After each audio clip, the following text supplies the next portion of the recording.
Welcome into Hittin Hard with Jon Chuckery here on Locked on Sports Atlanta. Today on the show, we'll get you ready for Falcons and Panthers. We'll preview that game coming up tonight. Any concerns about Trae Young and his shooting woes this early in the season? And I don't know how the Braves are going to avoid the luxury tax. All next, Hittin Hard with Jon Chuckery, Locked on Sports Atlanta. This is Hittin Hard with Jon Chuckery, part of Locked on Sports Atlanta. And it starts now.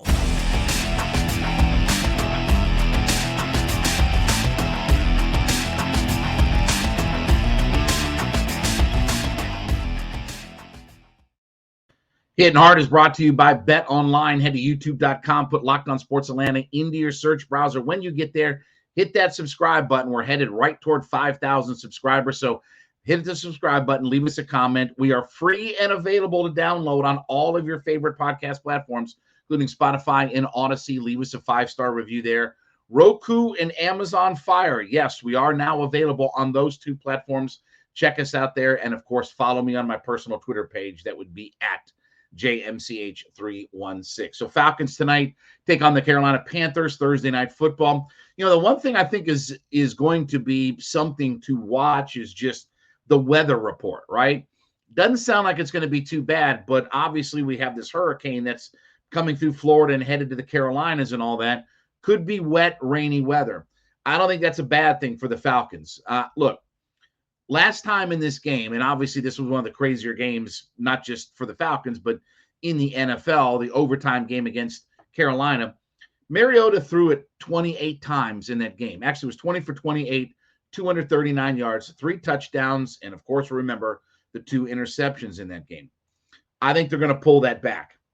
If you said to me, are we going to be – I'll go over under 20 and a half passes.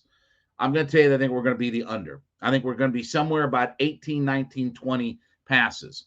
And if you add weather into that, I think that makes it even more likely that they continue to run the football. Look, they ran for 167 yards against the Carolina Panthers. 37 carries, $167, 4.5 yards per carry. And now you have Cordarrelle Patterson back this week for the game. Obviously had the big game last week and was good in his return. I think he's going to get a bigger workload this week. I think you'll see all 3 of those guys get a heavy size workload. Run the football at Carolina, right? Now, look, P.J. Walker, he was awful last week. In fact, he got pulled at the half, and they brought Baker Mayfield in. He's going to start this week, but he was 3 for 10 with 2 interceptions. So he completed 3 passes to his guys and 2 passes to the other team. So he's going to be on a very short leash, and then they bring in Baker, which, look, let's be honest. Either of those guys, they're going to give you a couple of balls to catch. Secondary needs to be on alert tonight. You know, everybody who's in, Alford, Armstrong, Grant, Hawkins, be on alert because there's going to be a ball or 2 that's going to come your way. Be ready to catch it. Because if you can turn the football over in a game like this, and if the weather starts to get bad, Falcons should be able to control this game. There's a reason why, believe it or not, the Atlanta Falcons are a 2-point favorite, 2-point road favorite going into this game. The other thing that I really want to watch, to me, the number 1 matchup in this game is Drew Dahlman on Derek Brown. Derek Brown, former Auburn defensive lineman, he ate up Dahlman the last time that they matched up. In fact, Derek Brown had double-digit tackles for an interior defensive lineman. That's not supposed to happen. An interior defensive lineman is not supposed to pull off 12 tackles in a game. So, look, he's a game wrecker. He's a guy who can blow things up. You don't want him to kind of get off, and you know that they look at that matchup and say, that's something that we can exploit. You know, Burns didn't get a whole lot done coming around the outside, but I thought the Falcons' offensive line did a pretty good job of containing Burns, and we talked last time that was the guy to not get going. Derek Brown just blew things up the last time that they played. So you're going to have to account for him. You know, you may have to stunt a little bit and help out Dahlman, but you can't let him go off on another 12-tackle kind of night. I think the Falcons control this game. I think it's going to be a very look, it's probably going to be like a typical Thursday night game, right? Guys are coming off a short week. You're not quite healed. Most NFL guys will tell you that usually by Wednesday, Thursday is when you finally start to just feel good. So guys are just coming into that, I feel a little bit better after last week kind of mode. I don't expect anything kind of crazy. If weather does become any sort of issue in this game, that'll slow it down. But I am going to be curious as to what the Carolina Panthers do with their quarterback position. I expect at some point that Walker gets in any sort of trouble. Baker Mayfield's coming in. And we'll see, because Baker Mayfield isn't going to come in to just turn and hand it off. They're going to let Baker Mayfield huck it around a little bit and throw it to Moore and those guys. They're going to let him throw it around a little bit. And again, he's going to give you a ball or two to try to pick off. So control the line of scrimmage as always. Run the football. I think that they're if you told me last time they played 28 pass attempts, 37 rush attempts, I think the Falcons push into that 40 rush attempt number tonight. You average 4.5 yards per carry against a team. You try to get it going. Remember the way that this game started last time. Second play of the game, they decide let Mariota huck it downfield, picked off, and turn around. I don't think they're going to do that. And everybody was like, why are they throwing the football? Because sometimes your head coach wants to prove a point. But anyway, that's a separate discussion for another day out there. So I expect the Falcons to be run heavy, run dominant tonight. I think they'll be well under 28 pass attempts in this game. They'll control the line of scrimmage. You have to account for Derek Brown and expect that you're going to get a turnover or two from Carolina. I don't think this game is going to be as high scoring either. Part of that, fighting late and if you remember at the end of that game, what was it, like 7 of the last 10 possessions, there were scores in that game. There was a lot of crazy things that happened in that game. I think this game settles down a little bit more, especially coming off, you're in a short week. I think the Falcons are somewhere maybe 27-21, somewhere around in that range. I don't think it's quite going to get in the 30s for both teams like it did last time. I think it quiets down. I think the Falcons are going to be about 40 to 45 runs in this game. I think they'll push toward the 200-yard rushing mark, especially now that you have Patterson back. They'll mix in Algier. They'll mix in Caleb Huntley, right? Maybe Avery Williams gets a carry or two. I don't expect a lot of our passing game. I could see Mariota being like 16 for 20 in a game like this, maybe for 145 yards. I don't think they're going to throw it around and put the ball in harm's way, because obviously that didn't help. They got very fortunate in the overtime that interception didn't bite them, that they missed the field goal, because it wasn't just the interception. Remember, the guy returns it way into Falcons territory, and thankfully, Eddie Guerrero or whoever the hell kicks for them, he missed it, so Latino Heat didn't get it done. So expect a little bit more low scoring, a lot of rushing from the Falcons, taking away the passing game. Got to control Derek Brown on the offensive line of scrimmage. I think the Falcons will be fine, and they're going to win tonight. All right, I want to remind you and talk about our friends over at Bet Online. Listen, you want to get in on the action? You think the Falcons are a really good play at 2 points tonight?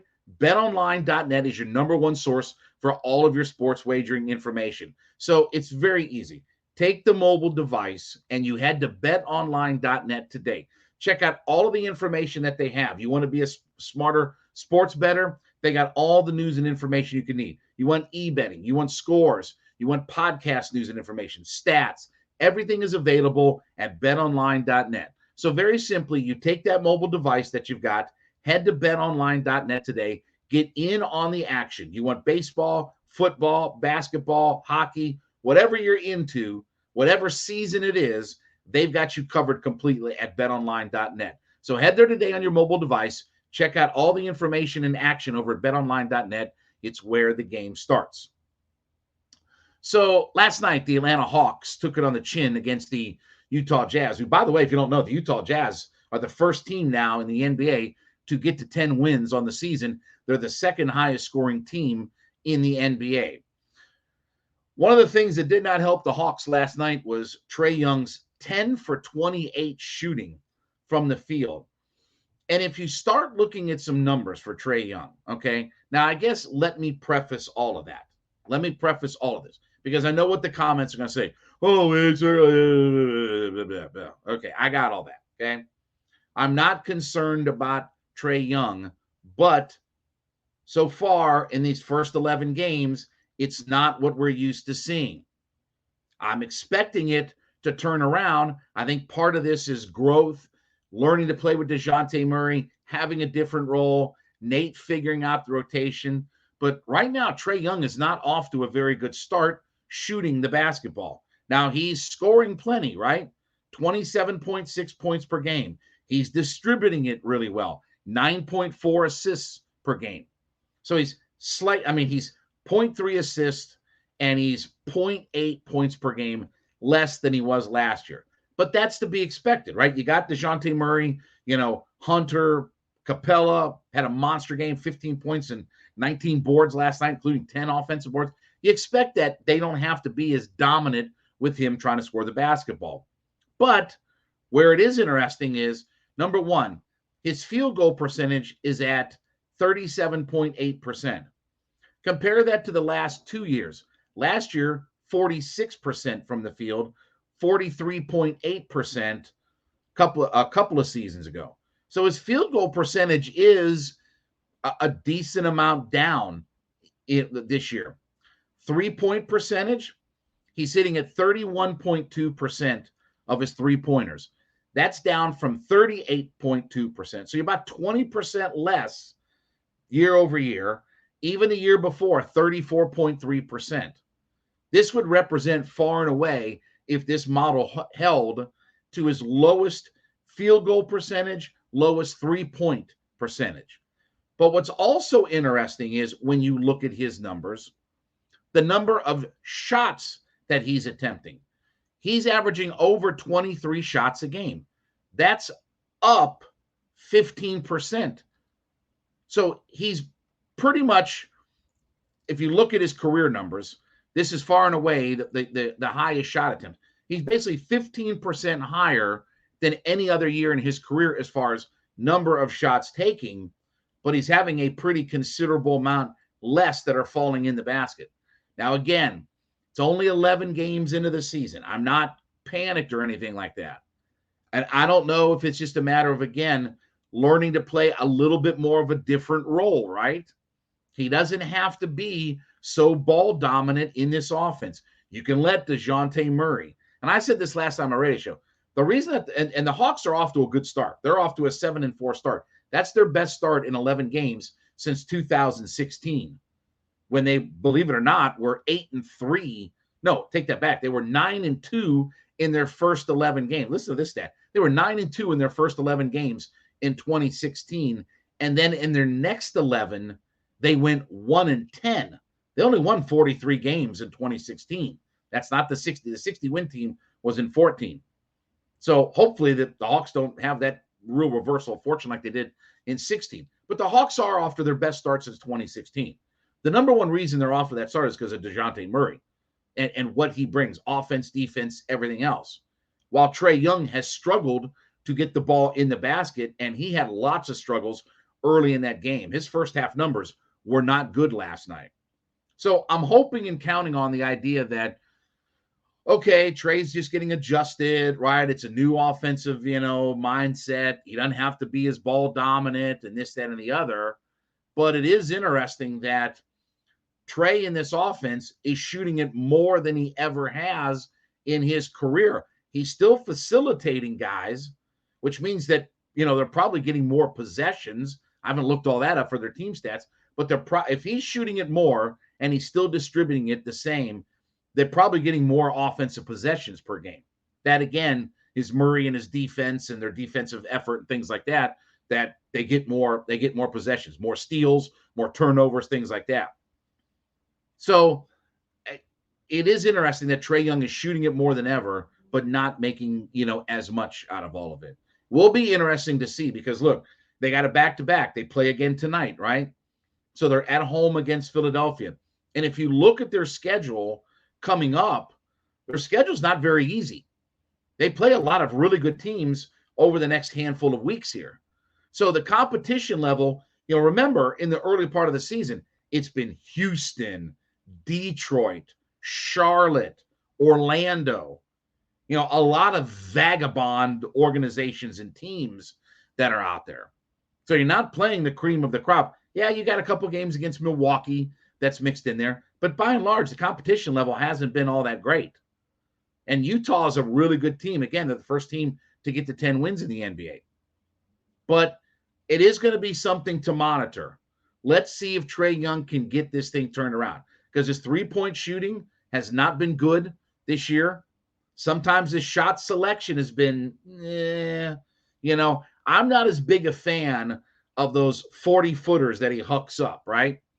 I know he can hit it. He gets the crowd excited. But, there's been some possessions this year when you've watched and he's hucked it up that you're like, that wasn't a very good possession. That wasn't a very good shot. That wasn't a very good shot selection.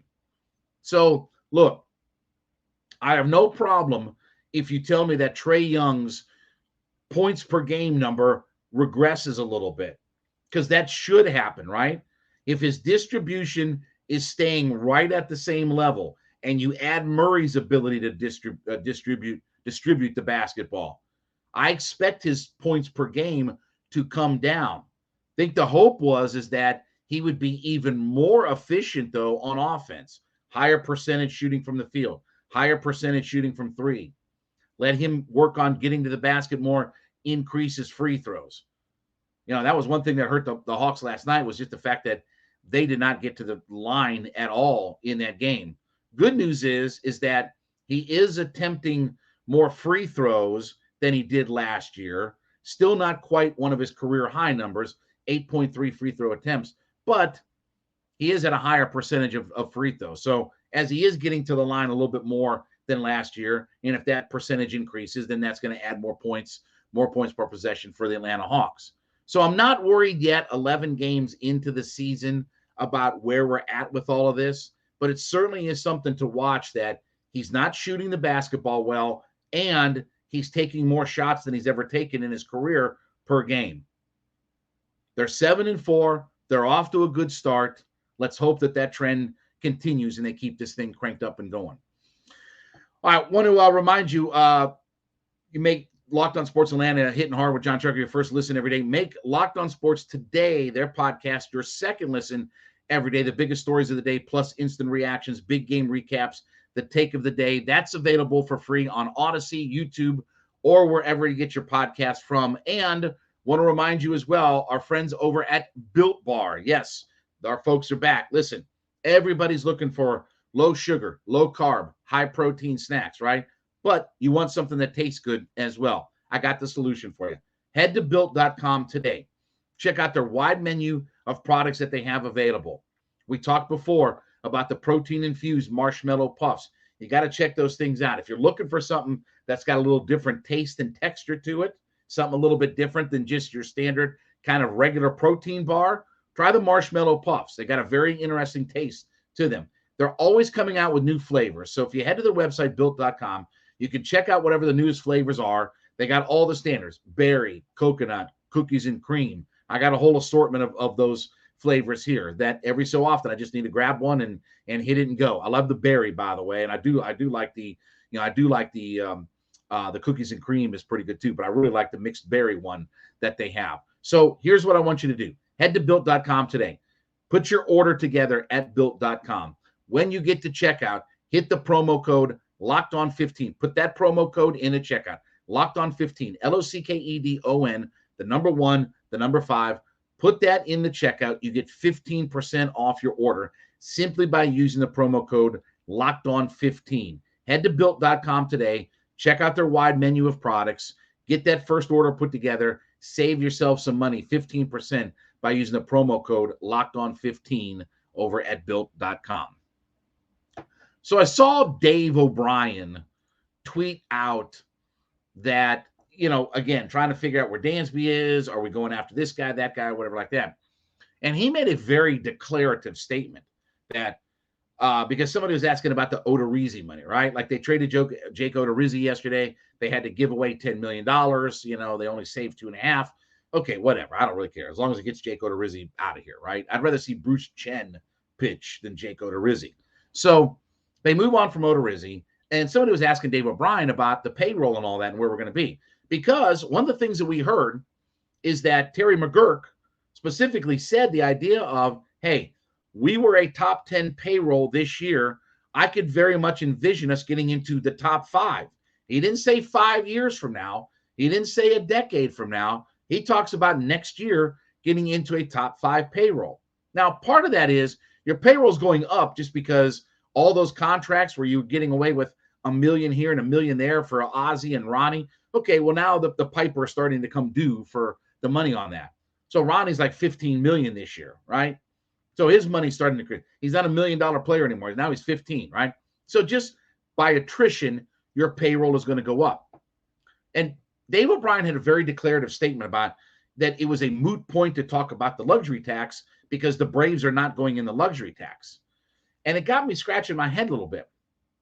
So if you don't know, the luxury tax threshold this year in Major League Baseball is $233 million.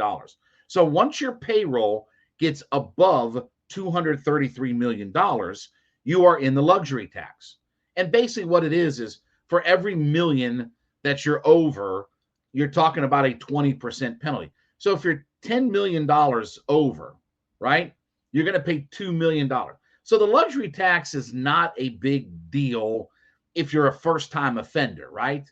You start repeating, I think it's sort of like the NBA. There's some attrition that comes with it. You know, the NBA, you get hammered, on the luxury tax, and you really get hammered if you go in multiple years. But baseball's not as bad, but there is some tax that's added into it. But I don't see how the Braves are going to be able to stay under $233 million and sign Dansby or anybody else. When you look at the Braves payroll right now, you're looking at the Braves sitting around of contracts that they already have somewhere in the $186 million range. Okay. And that doesn't include all of the arbitration numbers and things like that. Because look at some of the guys you've got for arbitration. Max Fried is arbitration. Okay. Well, he made, I think it was $8 million last year. He's going to go up. He, by the way, if you didn't see, is one of the 3 finalists for the Cy Young. Minter's an arbitration. Soroka, Matzik, Heredia. They have several guys that you have to factor arbitration in. And then you start talking about the idea of who are the free agents. Okay, Kenley Jansen. Okay, if they keep Iglesias as their closer, they're probably going to go to add another bullpen arm, which may be of some caliber, maybe not. Maybe they go cheap, whatever. But you have to add a bullpen arm. You're losing Adam Duvall. He's not going to be back next year. So, okay, are you competent, are you good with, what you have for the outfield? Obviously, adding Michael Harris. We know he's signed, so you probably don't have anything there. But obviously, shortstop is the number 1 position. Are they going to not pay Dansby? And I just saw something that said Ron Washington was talking to the AJC about how he believes that Vaughn Grissom could very much be a good defensive shortstop. Now, what's interesting is I thought y'all told me, y'all were asking me about is he going to play left field. Doesn't sound like they have any intent for him to play left field, but we can discuss that another day. That's another one of those things that I told you wasn't going to play left field, but that's all right. We won't count all that for right now. But I asked this all last year. Is Grissom their backup plan? Because there's no way you're going to sign Dansby that's not in the $20 million range. And by the way, you're not going to sign Correa for 20, 14, 18. You're not going to sign him for a low number. Trey Turner is going to get almost $300 million. So by the time you add a Dansby in and we see what the increase in Max Fried's salary is going to be, they're going to be in the luxury tax, which again is not a big deal. But the idea that Dave O'Brien, he was pretty adamant about the fact that they were not going to get into the luxury tax made me scratch my head. The only way they're not going to get in the luxury tax pretty much is either they stand pat with what they have, meaning that Grissom would have to play shortstop, that you're not adding more payroll into this thing, or you're adding very minimal payroll, or 2, you're cutting. Now, obviously, they would love to move on from Marcell Ozuna. You think anybody's taking his contract? Again, the Cubs are going to just pay Jason Hayward to go away. They're going to eat $23 million in his final year to just have him walk away. Braves have $36 million that they owe Marcell Ozuna. I don't think they're just letting him walk away and they're going to pay. Now, that would all count towards your payroll and everything. So simply releasing him and getting rid of him, you still have to pay him. So it's not like the NFL where you got dead money, or it's not. These are all guaranteed contracts. So I don't see, unless you get somebody who is willing to take Marcell Ozuna in a trade. And if I'm a team in Major League Baseball, why would I trade for Marcell Ozuna? You know he's not a very good player. You know he's a one-trick pony. And again, he looks like the guy in St. Louis. I said this all last year. He's the guy for the Cardinals. He'll hit some home runs, but he doesn't hit for average, doesn't drive in runs, doesn't move guys along, can't play left field. Other than that, Mrs. Lincoln has to play. So unless they're going to find guys to trade and move on from, they're going to be a luxury tax team. But again, the luxury tax is not a big deal. And Terry McGurk has specifically said, we're looking at being a top 5 payroll going into next season. So I expect, with all due respect to Dave O'Brien, that his point is moot, because they're not going to be afraid to get in the luxury tax. They're not going to be afraid to make some big moves. They're in their World Series or bust window right now. And we talked yesterday about Dansby's looking at 6 for 140. I think that's a very reasonable and very acceptable number for both sides, that he's a $23 million shortstop. Okay? That's the going rate in baseball for these contracts, right? So I expect the Braves will be a top, let's say, 5 to 8 payroll.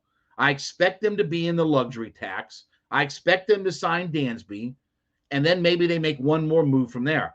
Braves aren't going to go to $300 million. I'm not telling you that they're going to go way into the luxury tax. But again, if you're $10 million, say your payroll's $243 instead of the $233 luxury tax threshold. Okay, 20% of $10 million is $2 million. So you add $2 million in the payroll. That's not a game changer. So with all due respect to Dave O'Brien, maybe he's right. You know, he's Mr. Insider and all that. But again, another blue checkmark media guy that I always have to kind of scratch my head and say, okay, is that going to be right or whatever like that? Because remember, the blue checkmark media, that's the same people that told me that John Collins was getting traded on draft night. And okay, anyway, we don't have to go down that road or anything like that. So I don't think the Braves avoid the luxury tax. I don't think they're afraid to dip their toe in that water. I don't think as a first-time offender they have any issues or problems with that. If that's what they have to do to keep Dansby and this group intact, they will gladly do that.